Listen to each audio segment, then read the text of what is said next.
Welcome back to the channel. In this video, I'm going to create a quick in-depth review about this academic helper platform, which is Studybay. So let's quickly dive into it. Talking about Studybay in 2025 position itself as an academic helper platform, connecting students with experts for writing, editing, and tutorial support.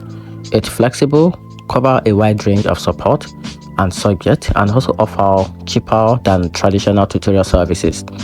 The bidding system also lets students choose experts based on ratings and price, giving them control over their budget.